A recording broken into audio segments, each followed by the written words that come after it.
Today in the studio, folks, I've got a badass for you, a real treat. Jason Walker, otherwise known as J-Dub Moneymaker. What's cracking? What is up, Bradley, man? Yeah, J-Dub Moneymaker is what they call me in the HVAC industry, man. If you guys don't know who he is, you can follow him at HVAC Masters of the Hustle, or you can go to hvacmastersofthehustle.com. Now, you've been in the HVAC business for how long?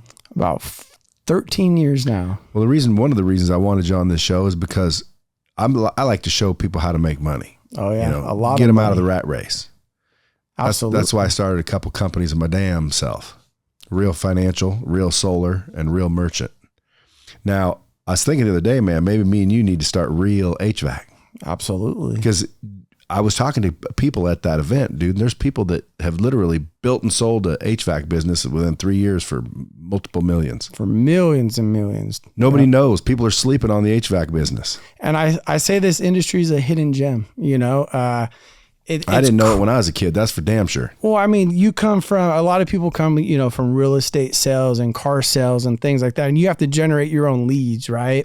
The thing about HVAC, which makes it the secret sauce, is the leads are given to you, Brad. By whom? By the company, right? So you're not out there knocking doors or anything like that like solar does today. Your company provides about 3 leads, hot leads per day. It's either a marketed call, right? Where someone calls in and says, hey, my system's not working, or I'm in the market, I want to replace my system. Well, you go out there, you create the want, the need, right? And all of a sudden you're happily involved in a homeowner, or they're on your club membership database, right? They've been going on the club membership, getting tune-ups for several years. And all of a sudden they have a 15-year-old system that needs, you know, $2,000 in repairs. Well, as a technician, if you inform and educate the right way, homeowner is going to ask, well, how much is a new one? All of a sudden you turn it over to what we call a comfort advisor. They go in there, they close the deal, happily involve the homeowner. But these are hot leads. And there's people in this industry that are, you know, ex-cons and felons, you know, high school dropouts that I know personally, making multi-millions and millions of dollars, you guys. It's crazy. I mean, you could take my experience of the way I grew up and everything like that, which I'm sure you'll ask me my story. But, you know, I went from making, you know, paycheck to paycheck. You're talking about the rat race. Now, were you with Jackie then? I was with Jackie then. So you remember the broke days? Oh, sure. He got into this world from my dad, so. Oh, yeah? Yeah. Is your dad in it? Yes, he owns a company. Oh, okay. Yep. So he owns a company. So kind of tell you, you know, why I got into this industry. Prior to this, about 14 years ago, I was a police officer. You were? Yeah. I was laid off from the budget dude, cut. You don't look like a cop. That's for damn sure. That's what people say. It's really hard to believe, you know? But yeah, I was a cop for 2 years. I was laid off from the budget cut. Her dad walked up to me and said, you know what, boy, I was testing through an agency in Southern California, and he didn't want to see his little baby girl leave 8 hours away from Northern California. He said, I have a good opportunity. Went into the office. He started me off as a duct cleaner. So just to let you all know, you know, I went in like the gopher, the grunt of the grunt, cleaning people's dead skin, everything like that, just to get myself introduced to this crazy industry. Dead skin? You mean up in the vents? The vents, yeah. That nasty shit that There's people's dead breathing. Skin in there? Dead skin, dust, mold. Can that shit get you harmed? Oh, absolutely. It could get you sick. Absolutely. Really? How do you get a good douching? A good douching right there. So it's called a system rejuvenation, right? So how do I get one in my house? So what I would do is recommend calling a local contractor up here in Las Vegas. You know, there's a lot of good companies. Shout out to Gettle, really good company out here. But their technicians would do a full system rejuvenation. Hard to spell, but easy to say. Exactly, right? They don't do it the hard way. They do it the right way. So you know, you do a full system rejuvenation. You take everything out of the system. You add indoor air quality products like air scrubbers, which is going to create hospital grade air. And where do you get air scrubbers? You get them from the supply house, the company. I have rabbit airs. Do you know what those are? No. What is rabbit airs? Tell me about it. They're the ones that like take out the cigar smoke in rooms. Well, pretty much same thing. Yep.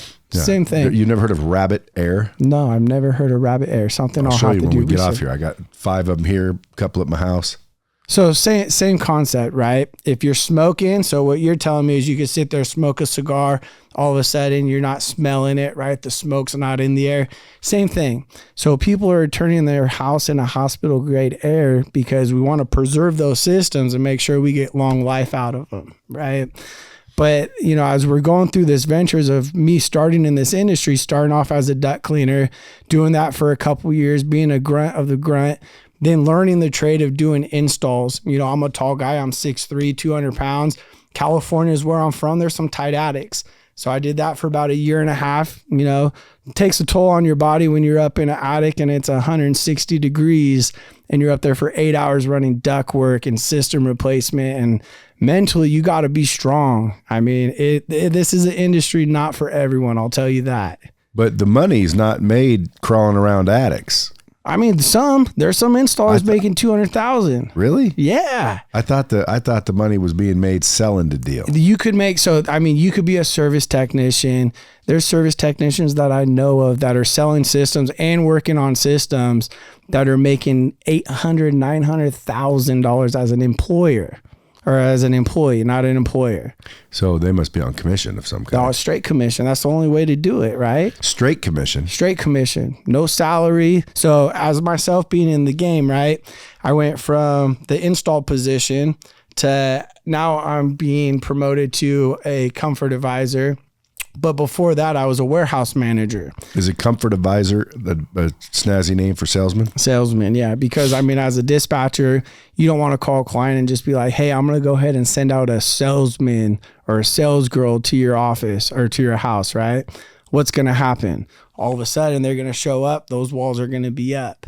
It's our job as professionals, sales professionals, technicians, whatever you want to call yourself, to make sure that within the first 5 seconds of us meeting the homeowner, we got to start dropping down those walls immediately because we're getting prejudged, right? It's all about the customer experience, the customer relationship. I'm really big into, as a comfort advisor, not going in there talking just straight business, right? We have to go in there, Brad, and we have to create a relationship and give that homeowner an experience before they buy into anything. Mm-hmm. And that's what people don't understand in our industry is they go in there too focused, too tunnel vision on one thing. And that's either tuning up the system or looking to repair the system. What I'm out there doing is informing and educating the homeowner with their hard-earned money so they can make the best educated information, decision based off the solutions I'm providing them. That's my job as a professional, is to create the relationship, build that relationship, giving them an experience, and then also, like I said, asking for the order, creating solutions for them, asking permissions to give them solutions. Now, you have a podcast also in the business, right? What's it called? HVAC Masters of the Hustle. It's the #1 podcast for the trades. So if you're in the HVAC space, you already know probably Jason Walker. Oh, yeah. They better know J-Dub Moneymaker.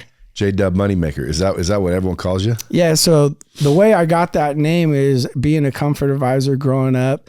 I'd run turnover techs and calls would come in and we had, 7, 8 comfort advisors. And as the turnovers were coming in, they'd say, man, I want Jason to run it. I want Jason to run it. Well, why do you want Jason? Well, because J-Dub's making us money. My name's Jason Walker, so the nickname is J-Dub. And I'm always making people money when I go into calls. Why? Why? What are you doing that everyone else wasn't? It's the process. It's being consistent, Brad. The thing is people shoot from their hip all the time. They don't understand processes and procedures. I'm a gunslinger myself. Well, I'm a gunslinger too, but if you go against me in the house and you're shooting from your hip, I'm going to dominate you every single time. Well, all I do is roll with you for a couple times and then adopt whatever it is you're saying. Exactly. Rob and duplicate, right? That's Simple all we stuff. do. That's why I don't understand why more people don't go into sales. They're like, I suck at sales. Dude, just go listen to the top person selling and then emulate what they're saying. Absolutely. And doing. And more than likely, you'll end up with their same result. Well, one thing you were talking about was the rat race, right?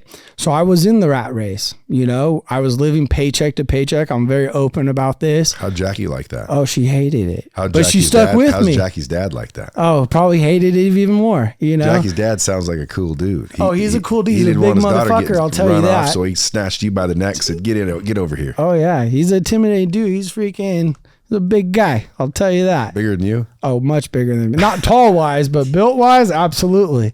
He would he kick your ass if you. No.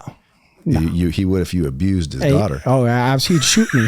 He wouldn't kick my ass. He'd shoot me.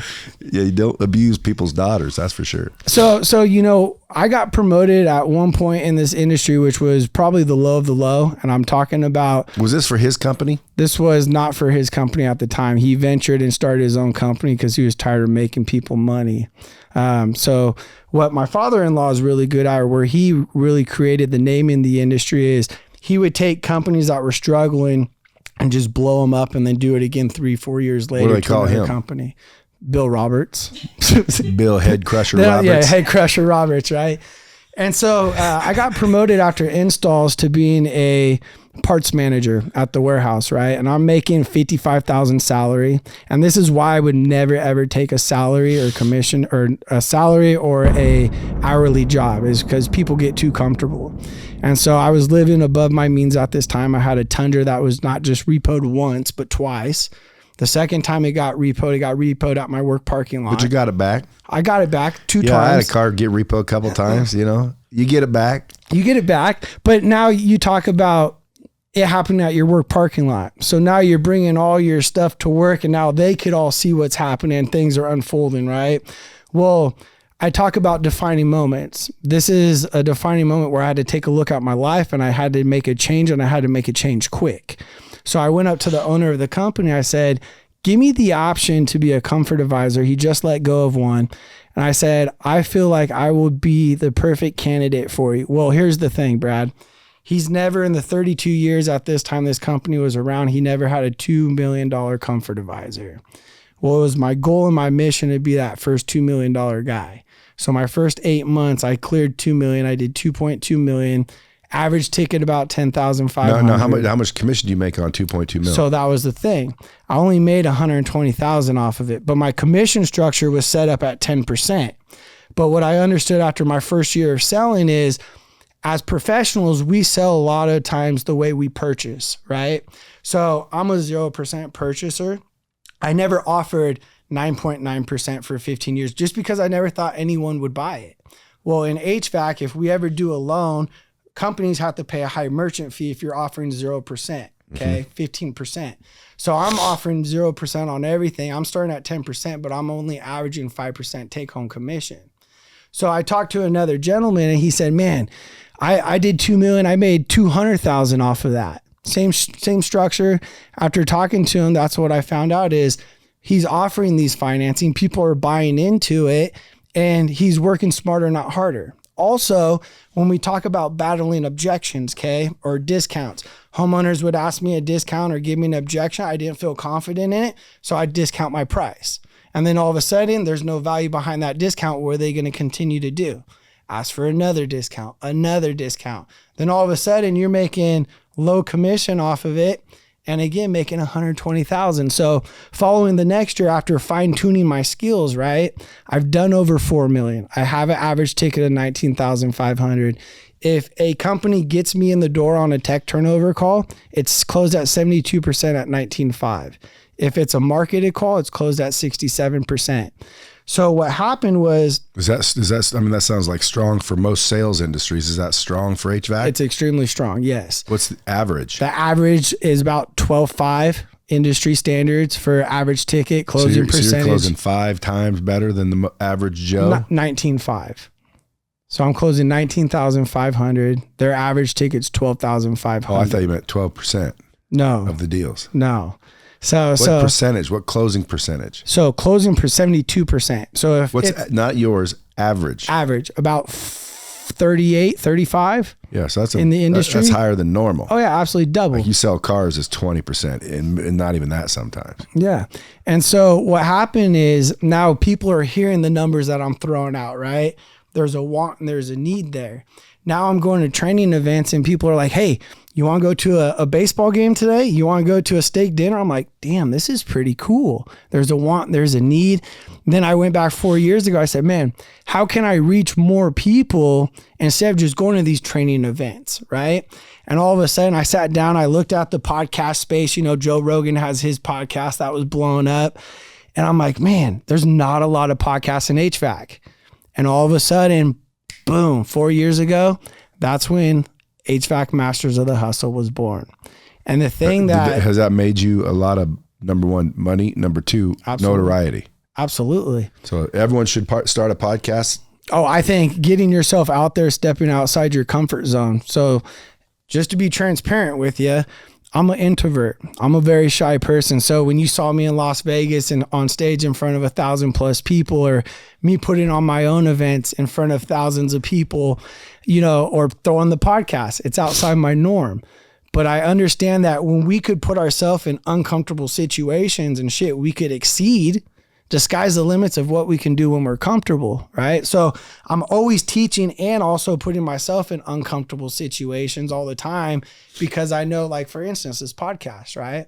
This is something that's way outside my comfort zone, because you have a heavy listening. Like my podcast, which is doing really well, is about every single episode, 10,000 listeners. You know, I look at your stuff and all of a sudden you got millions of different followers and people looking at your podcast. So being outside, you're going to be famous. I'm going to be famous, Old baby. That's the whole money point maker. of this, right? Is making sure you get yourself outside these uncomfortable situations, because when opportunity knocks, and I want these listeners to understand, when opportunity knocks, you have to walk through the door.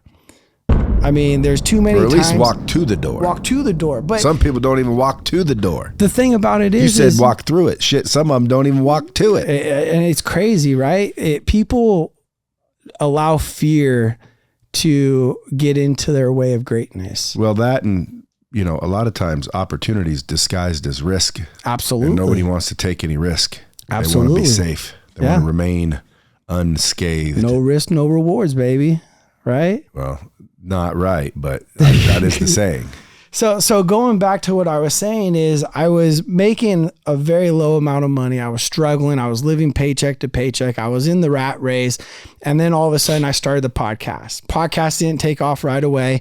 I probably had my families, my cousins, you know, were the 20 listeners listening to it. And then all of a sudden, fast forward 8 months, it took off, right? I had a business owner, Defining Moment, gave me a call and said, hey, you know what, Jason, I've been listening to your podcast for quite some time. I love the content that you're doing. He lived in San Diego. Is it all HVAC? All HVAC. And he said, I want to send you out here and fly you out to do on-site training with my company. Now, again, being an introvert, not ever doing a training, also working for a company, a contractor in Sacramento, still working 10 hours a day, right? Doing HVAC sales and everything like that while building my podcast. So I took the leap of faith and I went to this contractor and I rode along 3 days with the technician. And fast forward 3 months, he called me and said that he tripled his income. He was able to pay off his debt. He was a single father, had 2 girls in high school, and was able to pay for like their dresses or something for prom or something like that. Something he was never able to do. Okay. Now, when I hung up with him, you know, as a technician or a comfort advisor in this space, in this industry, it's rewarding when you know, get an old couple up and going with a system that's non-op, or you happily involve them with a new system, a young couple with a baby. But when you hang up, and you get this all the time, and someone tells you that you're changing their life, it's fucking game changer. Sure. And I was addicted. So from then I left, took the leap of faith. I was making over 300,000+ as a comfort advisor, 400,000. People thought I was crazy, Brad, 2 years ago when I took this, or 3 years ago when I took this leap of faith. I walked away from a job making 400,000. And at that time, I just bought a brand new house in California. My wife and I, we adopted both of our sons. At this point, we were just finalizing our adoption with our little boy. So I had all this new stuff coming at me that I'm like, all right, this is the time to do it, right? Shit or get off the pot. Because as I continue to grow my training, what happened was I sat down with the company and I said, what I want to do is I want to continue the podcast, but I also want to do these on-sites because of what I just got to experience. And so the company didn't want to see me leave because I'm a producer, right? And so they made an agreement with me that they're going to allow me to do 1 on-site training per month. Well, what happened was I was doing 1 per month, and then all of a sudden I got where I could do 2 per month, but I was throwing that second one 12 months out or 6 months out, right? Well, now it's shit or get off the pot, because every single month I had 2 consecutive. So I went to the owner. I said, I understand that you guys gave me this opportunity, which I'm thankful for, but I gotta take this leap of faith, man. And ever since this leap of faith, just to let all the listeners know, we became the top podcast for the trade, part of the podcast of the trade. I'm the top fastest national trainer in the industry right now. No one is out hustling me. No one's out grinding me. I'm every single week. My trainings are booked out over a year. We do about 4 to 5 on-sites. And hey, you guys, it's not cheap. People are paying me $200,000 for on-sites. Like this is, and the results that they're getting are just amazing through the roof. Sure. Why don't you start your own company? Well, and that's the next thing, right? Is starting our own company. I'm in the mix right now of talking to a local contractor, which we're in the mix of the details of everything right now. But 2023, some big things are happening. I'm going to be joining partnership with a local company as well in Sacramento, and sky's the limits, like you said, right? A lot of people right now in the HVAC industry are growing their companies within 3 to 5 years. And there's a gentleman I know in Southern California right now that just sold his company in 5 years for $200 million. Bang. That is insane. That's a nice chunk of change. That's a huge chunk of change, right? And then you have the Godfather, King Goodrich, who sold his company for $500 million. I met him. Yeah, you did meet him. We had a little conversation. He was in your phone, but you never contacted him. Well, I mean, I'm not in the HVAC space. I'm not one of those guys that get impressed with the guy did well, because I know a lot of people like that. Absolutely. He seemed like a nice guy. He said, we exchanged numbers, but there was no call me next week and let's figure out a way we can do something. So I never called him because I had really, I thought he was being courteous. Yeah. Like, so I'm not in the HVAC industry. So now knowing that, what the HVAC has to offer, is it something that you're looking into getting into? Well, not fully myself, but what I've been doing is putting together companies to give people jobs, basically. So I used to teach them what to do, but they wouldn't go do it. So now I'm starting the companies to where I can just put them in the company or the vertical. And I think HVAC is one of them, but I want to, vet it out a little bit more before I get too far into it. I got to see exactly what opportunities exist. Yeah. What opportunities exist. I mean, there's a lot of opportunities out there. If somebody right now is busting their ass making $80,000 doing construction, how much could they make busting their ass in HVAC? 200-300? I think the minimum that someone can make easily in this industry in any market is 100,000, 6 figures minimum. As an installer, as a technician, you guys should be making that. I mean, if you're in a different industry and you guys are working your ass off, right? And you guys are struggling to make 6 figures and you guys are out there creating your own leads, your own opportunity, I'm telling you, the hidden gem is HVAC. You guys have to get into the game. Yeah. There it is, folks. Hey, and by the way, now so full time now you're training people. Yeah. Doing on-sites for organizations. So if there's Bomb Squad listeners that own an HVAC company and or are in the HVAC space as a comfort advisor, they would want to train with you. Yeah, absolutely. So what makes my training platform different than everyone else that offers training in the HVAC space is we do things a little bit different. So people throw these seminars, which we throw, which is great, but also when it comes to on-site training, this is huge. A lot of trainers in our space just sit in a classroom, right? And they do an 8-hour presentation of people taking notes and all that stuff. A bunch of boring shit. They sit up there and they talk the talk, but they don't actually show that they walk the walk. So what I do is I start every single training and I do 2-hour classroom training. After we end the classroom training, I'm going and implementing in the field exactly what I've been teaching and training, because some things that I do train are, you got to have some big huevos to do it, Like what? And, give me one example. So staying in the batter's box, asking for the order multiple times, creating seeds and nuggets, and using the homeowner's verbiage or wordage against them. What's the number one objection you hear in the HVAC business? I'm getting multiple estimates. I'm getting 3 bids. I got to talk to my wife. Well, how do you handle, I got to get 3 bids? So multiple ways to do that. Good question, Brad. So I look at objections. Growing up, I played baseball. Okay. And so in the industry, there's really only 5 pitches that they could throw me. And so playing baseball, they got the high inside fastball. You got your curveball, you got your breaker, you got your slider, right? But what about knuckle? A knuckleball, whatever it is, right? But when you're in the batter's box, it's not like when I stood up to the plate and I crowded it, they're throwing me the high inside fastball and I'm moving outside the plate like a chicken shit, right? No, I'm still planting my feet. I'm still adjusting my hands and I'm still knocking the crap out of the ball. This is how I look at these objections, is that you have to plant your feet. They give you, I'm getting multiple estimates. I'm getting 3 bids, right? So first off, how are they getting those 3 bids? A lot of people go on what? Google. Hey, HVAC contractors. Are they hiring your 4 stars, your 5 stars, your 3 stars? They're going up to 5, 4.8, 4.7. Okay. So in their eyes, everyone's on the same playing field. But what you have to do is you have to create fear and doubt that you're different than everyone else. How do you do that? Well, first off, when I'm in an appointment, the way that I teach my 7-step process, we're in that appointment for about 2 hours. Contractors in our industry are in there within probably 15, 20 minutes, writes an estimate on a napkin and then hands it to them. Okay. So if I get the objection, I'm getting 3 bids. One thing that I do is first off, know your company. So for my story, when I worked at the company in Sacramento, I would use the Ramirez story.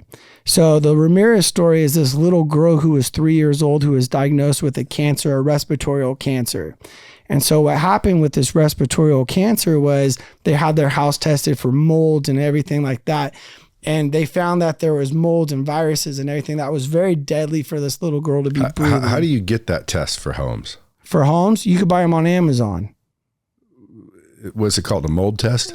I don't know the exact name of it, but there's a little test that you could sit on the countertop. You could let it test your air for an hour, and it will give you a full reading of everything that's inside your air quality. And you don't know what it's called? Because I want Not one. off the top of my head. I want my house to be hospital purified. Oh, well, I got to come out to your house then. I will make your house a freaking hospital grade, just clean. You Yeah, eat I off need your a floors. douching. The douching What's of it. that called yeah. again? A rejuvenation? System rejuvenation douching. I need a system rejuvenation.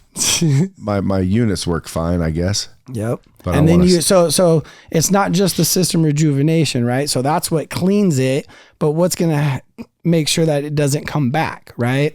That's I just forget to change the filter sometimes. Yeah, well, that's a lot of people don't change the filters out. And that's one of the biggest reasons why systems fail today. As minimal as that sound, But they should make them a little easier to change. Where's your filter at? Like 30 feet up. Oh yeah, that's a pain in the ass right there. So you gotta have ladders. Then you tell me cranes and shit. So as a comfort advisor, right, you're telling me these pain points and I'm listening. So what I would do is I would upsell you a 1-year 5-inch pleated filter instead of changing it once a month, climbing up a ladder, right? It's located in the system. It's a tray that slides out. You throw it away once a year.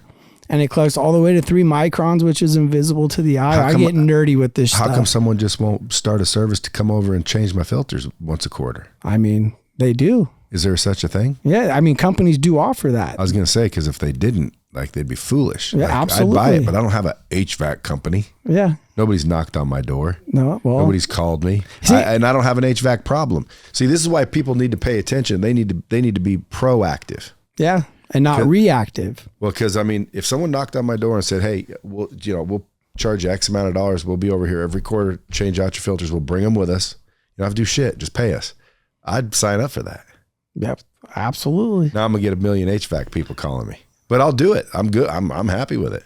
Oh, there you go. How much do you think that would be worth? Just changing filters? Yeah.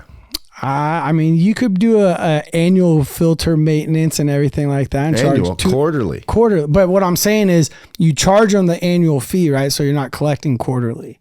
So you're not chasing a bunch of money. So you do one-time fee for annually and then $200. Annually, but that's just to get your foot in the door, let's right? go. So that's just to get my foot in the door. But then I'm going to also, when I'm there, not just change the filter. I'm going to go through your system. I'm going to look at all the safety concerns for you. I'm going to inform and educate you anything outside manufacturer specs. You can upgrade me fragrances. Oh yeah. We could put fragrances in systems if you want to smell I saw good. the little things that you're supposed to throw on your filter. You see it. You see them Cool every once in a while. breeze I packets. always laugh when I see that stuff. Well, they're trying to make their house smell like a, spa. Yeah, exactly. Now, every single day you're training people. Like that's what you do. You're not doing AC anymore. No HVAC. No HVAC. Everything is on-site trainings, throwing events, online trainings, And podcasts. and podcasting. Now HVAC stands for heating, ventilation, air conditioning. Yep. Boom. You want Air a job? conditioning. Yep. Heating, ventilation, Air conditioning. and air conditioning. Yep. So what was it that I was thinking about the other day that somebody in the HVAC business like had a plumbing license as well? Yeah. Like there's HVAC and plumbing. And I'm like, how's that go together? There's a lot of companies that are emerging right now because when we're looking at the full envelope of the work, right? Now we want to get to those tickets that are instead of 19,000, 15,000, right? We want to group everything together. So a lot of companies out there are doing HVAC, they're adding plumbing, they're doing electrical, they're doing roofing, they're doing windows. So now instead of looking at just the HVAC for 20 grand, now you're looking at full envelope. What homeowner wouldn't want to do a full financing under one umbrella, Called one contractor? The home elevation program. The home elevation program. That makes you happy. Absolutely. Right. So, I mean, there's a lot of things that are going on in our industry that's changing and people are evolving.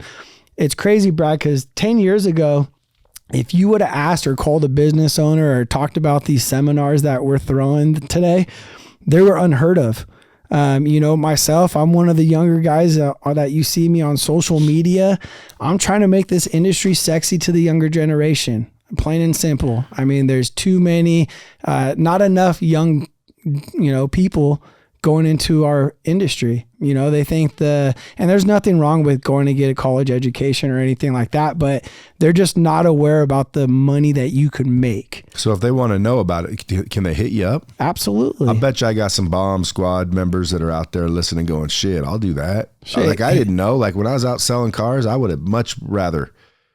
Well, I mean, selling cars, they walked onto your lot, so we didn't have to go find people. So that's what I like too. Mm-hmm. But if you're out there doing shit where you got to drum up your own business, like real estate agents who are sucking hind tit right now. Right. Absolutely. Why not just go freaking pick up 3-4 quality leads and start slinging air? Now, can someone do it with no experience or do you got to start out with a ductwork operator? Nah, dude. I take green people and I convert them to multimillionaires in sales 1 year.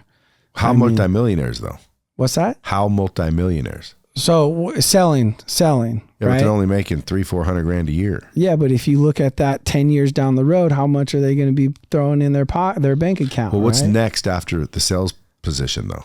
Ownership, creating Start your something own else, company. getting partnership in it. So a lot of people in our industry, what they're starting to do is heavy hitters that are performing, right? They start making deals with owners and saying, hey, because last year you did 8 million with me bringing to the table, I got you elevated and you did 12 million. So you had X, Y, and Z percentage of growth.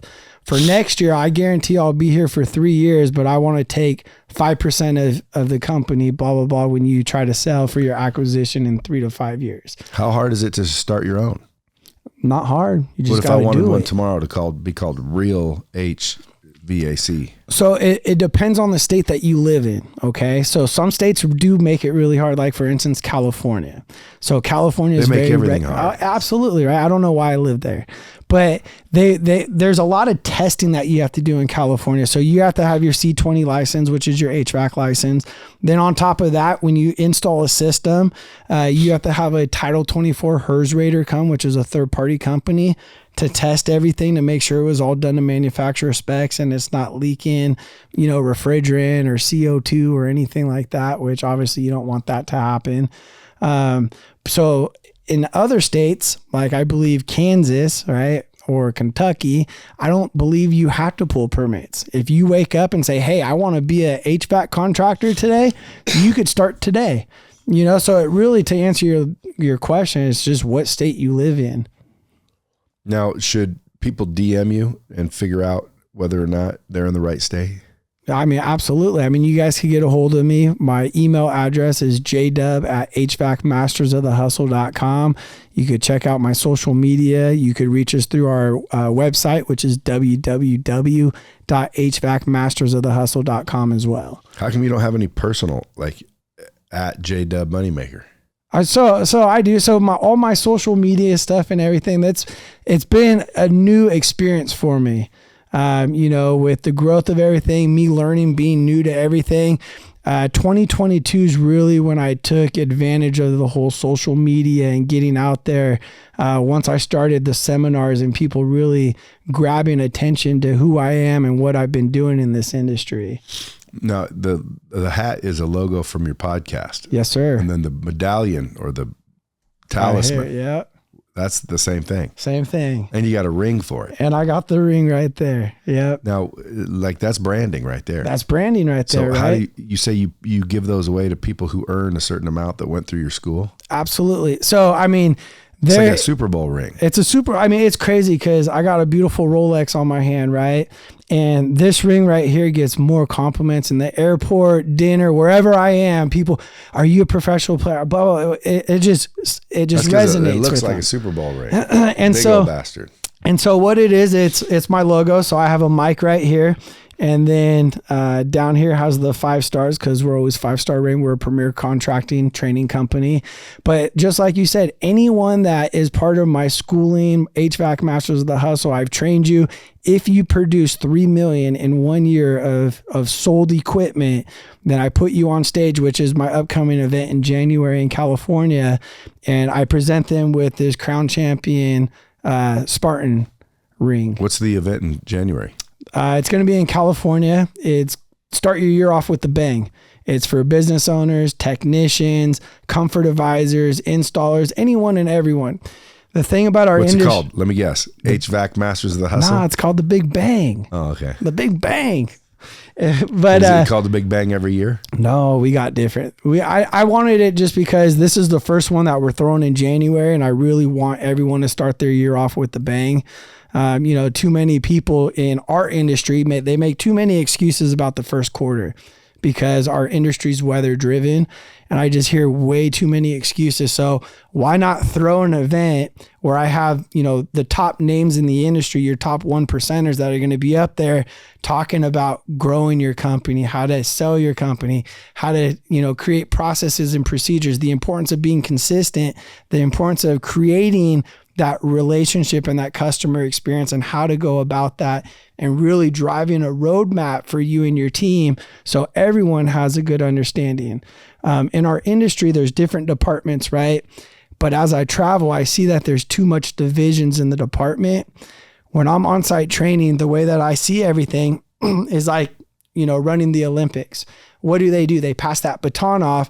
And what they do for years and years and years is they practice that baton pass because it could just take a little extra stretch, right, of passing that baton that could have them fail the race, which could cause a millisecond, right, off their race, which could cause them to lose it. So I'm a big believer that the customer experience starts with answering the phone, then the technician going out there, giving them the experience, turning it over to a comfort advisor, giving them the experience. And then lastly, your install team's out there for 8 hours, maybe 2 days, and we don't take any time with the installers. And that's our initial last touch, right? That's our most important touch right there because that's where we're asking for our referrals. That's where we're asking for our reviews. That's where we're asking. What's that? The installers? The installers, yeah. They should be asking for that stuff too. Well, do they though? I mean, not unless they're being trained by me. Damn, they're missing Too many people. Absolutely, dude, right. Even and salespeople don't ask for referrals. No, and it's crazy, dude. It's crazy to me that sales professionals in our industry don't go to their installs. Why would I not go to an install to make sure that what I promise gets delivered? And then what I do is I make gift certificates, right? Complimentary safety inspections. So I call it a 6-pack. So the house is right here. I go 2 houses on the side, 3 up in front. I bring the homeowner with me and I create my own opportunity, man. I go knock on the door. I say, hey, I have Bob and Betty with me right here. We're installing this system. Betty, go ahead and tell them about what we're installing. They're going to put you on a pedestal. Do you pay Betty? Right? No, I don't pay Betty, but they're going to put you on a pedestal. They're going to be so excited about what we're installing. Have you ever had a hot, horny housewife open the door? Dude, I could tell you some crazy experiences. Okay. So I'll tell you a couple. Okay. You're going to get a whole bunch of other bomb squad members. Oh man, bomb squad. So yeah, this happens all the time, man. So I've gone into houses where like this lady won Cougar of the Year or MILF of the Year or something like that through some radio station. She was trying to take me out on a date. I've gone through houses where I'm walking and all of a sudden, I'm counting the registers and the vents and they're just fully nude, like right there changing in their bedroom. What are registers? Your supply vents where the air is coming out of. Oh. So I go around the house, I count them. I let the homeowner know what I'm going to be doing. So they know, they hear me counting, right? And then you see it all the time where, we go up in attics in California and a lot of people hide their sex toys in their closet, right? So as we're coming up or their drugs or whatever, you see on their top shelf right there, all their sex toys, a bunch of different stuff, man. You see crazy stuff in this industry. Dang. Hoarder houses. I mean, what are porter houses? Hoarder houses. Hoarders. Like oh yeah, that's easy money. You go into a hoarder's house, all you got to do is walk in all the bedrooms, do your manual J heat load, show them that, because they don't want this to be done 3 or 4 times because they're embarrassed, right? So if you show them and they're like, do you really got to walk around my bedroom? And a lot of people would be like, you know what? No, you're right. I'm not going to do it. Or they'll do the measurements from outside. I'm like, no, I'm going to make this as painful as possible. So I'm the only contractor that's going to come out here and I'm going to have you walk around the whole house with me. You're going to give me the tour. But one thing that makes me different than car salesmen, right? Car salesmen, it's cool because they come to the lot. It's cool with HVAC because they come to you, but at a car lot, you don't know. I talk about form, family, occupation, recreational, material things. So before I ask for the sale, I go in my head, I go, okay, what do I know about their family right now? Okay, if I don't know anything, I haven't created enough relationship to ask for the order yet. Okay, now let's talk about occupation. Well, shit, what do they do for work? If I don't know what they do for work, I haven't created enough relationship yet, right? Talk about material things. So I, as a comfort advisor, I have a 1 step up than all these car salesmen because I'm walking around their house. People put different pictures on the walls and things that I could talk about that they relate to, right? And it makes the game a lot easier to sell when you're in the house rather than a car lot, right? Where you don't know anything about this person. You can't look around. You can't, it's a lot harder to create that relationship and that rapport. Well, dude, a 65 to 70% closing ratio, that's pretty strong. Yeah. I should have you zoom in to my Closer School Live group tomorrow. Well, let's do give it. Them a little J-Dub money maker. Little J-Dub money maker, just little. But they sell everything. It's not just HVAC. I could teach processes and procedures of this and anything. You want to do it tomorrow? Like. Yeah, absolutely. You have time? You let me know what 4 time. 4 p.m. Pacific. Got it. I'll send you a link. It's done. The way it works is pretty simple. 5 minutes, we just do accountability from last week's challenge. Yep. Then normally I or someone I bring will teach something for about 30 minutes. Then we'll do Q&A for 10 or 15 minutes. Then we'll assign a challenge or a homework. And we're done. 1 hour. Let's go. Let's do it. 4 o'clock p.m. tomorrow. Done. J-Dub Moneymaker. Done. So tell them about the form. I like acronyms like that because people can remember those. Oh, absolutely. So FORM stands for Family, Occupation, Recreational, and Materials. Okay. And again, when it comes to HVAC, the only ammunition that I have in the home is price. Okay. The second I unfold price, I'm dead in the water. That's why I talk about processes and procedures, right? The importance of the door knock, then going from the door knock to a comfort survey. I'm very big at the door knock, right? A lot of people are working from home right now. They're taking control of the appointment, telling you where to go. Wrong. As a professional, if they're controlling the beginning, who's going to control the close? They are, right? So what I do is teach how to take control in the beginning, then go to a table, because as a technician or comfort advisor, it's my first time out there. They don't know who the hell I am. So put this in your mind real quick, Brad. You don't know me. You have kids. I go to your house and all of a sudden I walk into your daughter's room, who you said is 2 or 3 years old, right? Then I walk into your son's room. I didn't say that. Then I walk into your master bedroom. All of a sudden, as a homeowner, right, you're going to feel uncomfortable. You're going to be looking over your shoulder. Especially with my watches out. Especially with your watches out, right? So that's why I make sure that we create the relationship up front. We go to the table. Also because people do business where they're comfortable. And where you start is usually where you finish. So after you go through your comfort survey, you build your relationship, you build your case, you find problem areas, you ask permission to give a solution, you pull out the budget. The last question on the comfort survey is the hardest one to ask. Hey, Bob and Betty, if I'm fortunate enough to design the safest and most economical system guaranteed to meet your needs today, is there any reason why I can't ask for business? Well, I'm going to get 3 bids. Well, boom. Okay. Thank you for allowing me to be a part of that process today. Well, now through my presentation, the next hour and a half, I know what doors I need to close. But people are scared to ask that question up front because they're fearful of the objection and they think they have to overcome it right there.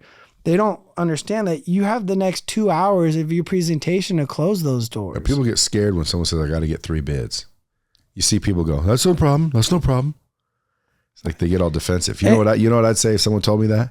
I'd say, let me ask you a question. What are you looking for in those 3 bids? Absolutely. Like, are you looking for the cheapest price? Are you looking for the cheapest price? Because most people will be like, no. Mm-hmm. Well, what are you looking for? Because why would you get 3 bids? Well, there's only one reason you'd get 3 bids. Do you know what that is?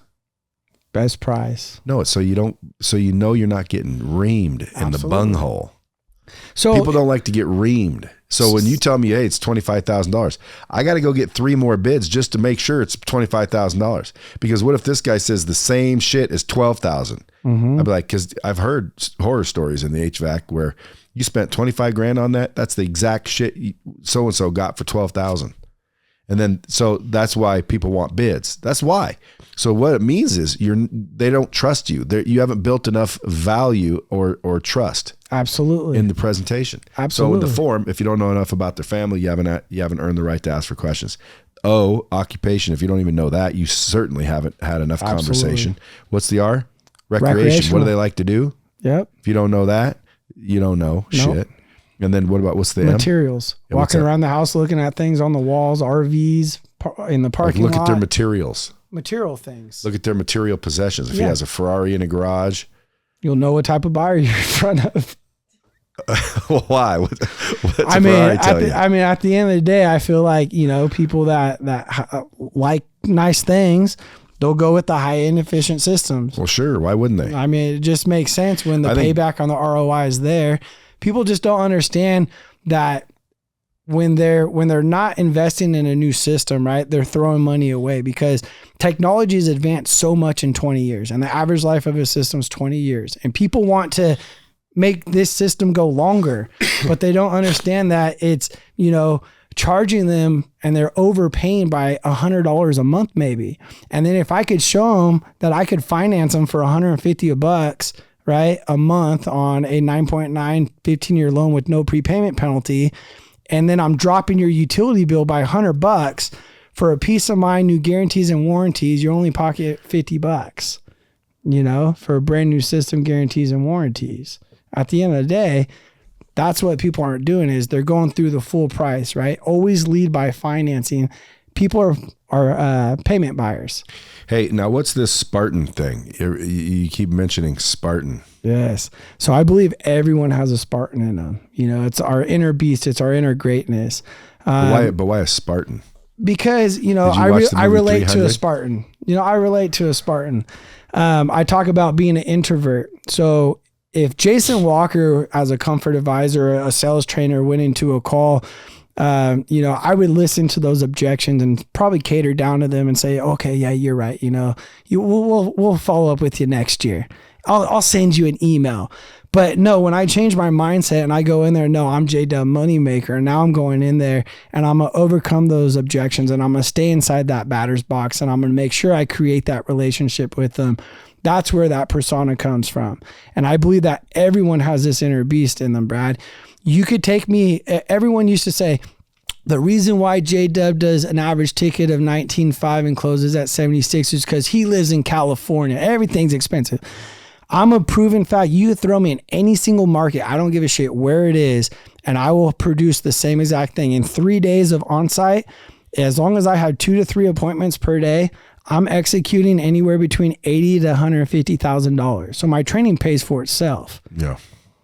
It's a no-brainer. It's a no-brainer. What's the deal we're going to do in March downstairs? So downstairs, March, Bradley and I, we're going to throw a 1-day event. And I mean, I'm telling you, business owners, comfort advisors, this is an event that you guys don't want to miss, man.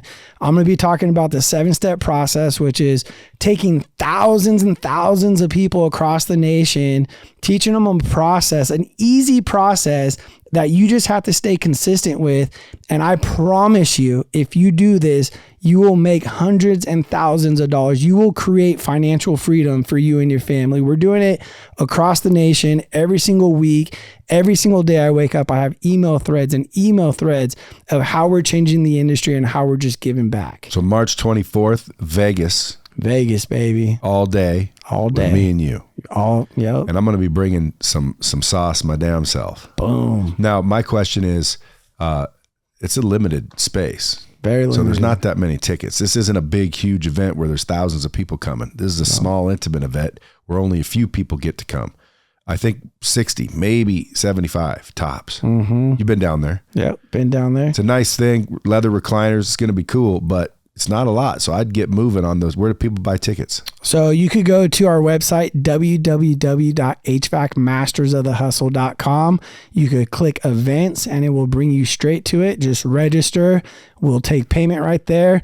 The investment costs on that, we're pretty much giving it away. $4,000 for you and I all day to create them to be multimillionaires. And check this out. I'm going to pick 3 people out of the people to put on dropping bombs. Boom. So that right there is worth a ton. Absolutely. Because we can blow up your little business. Absolutely. Even if you don't get picked to be on dropping bombs, though, sounds like you'll walk away with information that'll make you hundreds of thousands, if not at least 100,000. And that's just coming from me. Now, do you need to be a business owner, or can anyone come? Anybody that wants to make money, that has the drive to better themselves and believes in themselves, I want you there. The first 60. First 60. And well, actually, not even that. We're halfway sold out. I only think we have 30 tickets left. Well, we can bring in a couple of those strip tables in the back, but I'm telling you, folks, it is limited, and you're not going to be able to get tickets if you don't hurry up and grab those bitches. We want you to be comfortable. We want you to be comfortable. That's right. That's why they got leather recliners down there. Yeah. Now, because you're so close to Vegas, you back and forth through here or no? I come to Vegas all the time. All the time. Do you gamble? I do gamble, but I'm not. My wife loves to gamble. What do you like to play? She loves it. Statistically, that's the safest one to play. Yeah. So in Vegas, you didn't get to meet her because she was on the tables when you were on stage and we were talking. That's funny. Yeah. So is the whole family in air conditioning?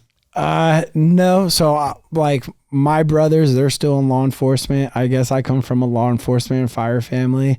I was going to be a cop. Did you know that? Were you? Yeah. Well, I mean, technically I am one. Yeah. Honorary. You swore on? I've been a sworn officer in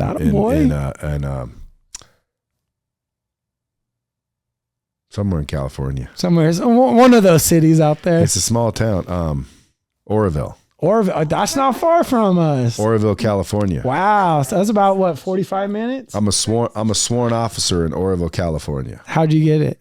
Because I was doing a keynote speech, and I told them I always wanted to be a cop. Because when I grew up, that's what I really wanted to be. But I got a couple DUIs right when I was like 18. Yeah. And they didn't. Once you get a DUI, where I live, they said you're done. They won't even look at you anymore. So, and I got a couple. So I knew I ain't going to get approved. So I said, fuck it, and just didn't want to be a cop anymore. Or I still wanted to. I just never got to, which I think is stupid because, alcohol is not illegal. Obviously, somebody's going to make a mistake and fucking drive drunk. And not only that, if you think cops haven't broken any laws their whole life, you're full of shit. Okay? Like I tell people when they're like, I'm a felon, so it doesn't matter. I'm like, dude, everybody's a fucking felon. Like, literally everybody's a felon. I mean, absolutely. They just didn't get caught. That's right. You just didn't get caught. That's it. So like that shit don't bother me, but it did screw up my ability to be a cop. So then I went in the Marines because I knew if I got out of the Marines, they would take any Marine they will take from the town I was in. Like that was the rule. So I'm like, okay, I'll go be a Marine and then I'll come back and be a cop. And ended up not doing that very well either. So I said, fuck it. So I'm on stage talking about this, and there was apparently the mayor of Oroville was in the crowd, and she came up afterwards and she said, "Did you really want to be a cop?" I said, "Yeah." And she says, "Well, I am the mayor of Oroville, California." And I said, "No shit." And she said, "Yeah, and I've got the power to deputize you or make you one." I'm like, "Serious?" She goes, "Yeah, but you have to be sworn in." And I said, "Sure." So she said, "Well, give me a minute." And so some lady showed up and she swore me in right there on video and then handed me a badge and the whole 9 yards. And I'm like, cool. Now it was honorary, but I talked to my FBI buddy and he said, "Dude, if she swore you in, then that makes you a sworn officer, which makes you an actual officer of the law." And I said, I thought it was just ceremonial. She goes, "She shouldn't have swore you in." She said she could have given you a badge and a certificate and all that, but when she swore you in, it's like you lifted your hand up, everything, the whole bit. Oh, so I got it on video. There you go, boys in blue, baby. Yeah, but apparently, I'm never in Oroville, so I got no jurisdiction. Well, if you're ever in California, I'm 45 minutes away. They got a nice lake. Do they? Yeah, they got a nice Oroville lake. Houseboating. Didn't it flood there one time? Oh yeah, 2 years ago. Yeah, the dam broke. They had to rebuild and construct the dam. I should go down there and be a first responder. First responder. Well, dude, listen, you're a good dude. Sounds like you're out there trying to help people. If you weren't doing it in HVAC, you'd be doing it in law enforcement, right? Yeah. So now you're making some dough. You're showing other people how to make dough. You feel obligated to make everybody a Spartan. Absolutely. That's Absolutely. that's noble of you. Yep. So I hope you do well in life. You're going to start your own business or no? I mean, your own HVAC business. Yep. 2023. I'm in the wicks of that. So that should be, I'll be making that announcement probably within the next 4 months. Well, cause dude, my strength is reaching people. I can reach people. So when I said, hey, if you want to get out of the rat race, come do my Real Financial, I had over 7,000 people within a week join that deal. And then some of them that had felonies, they couldn't do it because you need a license. So I'm like, okay, let me start Real Solar, because you can sell solar no matter what. Yeah. So I put a bunch of people in solar. Then I'm like merchant services. So I put a bunch of people in merchant services. I'll do the same thing for HVAC. Now I'm not going to go knock on doors and get deeply into the business, but if someone wants to partner with me in the HVAC space, dude, I can bring, like you said, you have 5. How many comfort advisors did you have? At the company that I was at? Yeah. There is about 8 of us. See, I could put 800 at that company. Absolutely. In a week. So that's what the question is where's the leads though? Because if they don't have leads, then see, I got the good marketing. See, what makes me so strong in this industry is the partnerships that I've created, right? So not only am I making money by doing these trainings, but the partnerships that I'm getting residual every single month for financing, manufacturers, my virtual video training platform. Is there value bringing people to the industry? Absolutely. Because that's my strength. Absolutely. In fact, Bomb Squad, if you're out there right now and you're listening to this and you're like, damn, I'll give this a go, shoot him a freaking DM. Absolutely. At HVAC Masters of the Hustle, just like it sounds. HVAC Masters of the Hustle. Shoot him a DM, tell him you're from the Bomb Squad. And then give me some sort of credit or something. Well, I mean, I think Brad and I are going to talk about potentially 2023 doing some big things in the HVAC space. I think we got some partnership that's going to go good. Well, there's some opportunity in that industry, boy. A lot of opportunity. If you don't believe me, ask Bill Roberts. Boom. All right, folks, listen, as always, until next time, appreciate you coming in, by the way. Absolutely. Nice to meet you. You guys didn't get to see, but his wife's here, Jackie. And as always, get out there and make that money and keep shit real.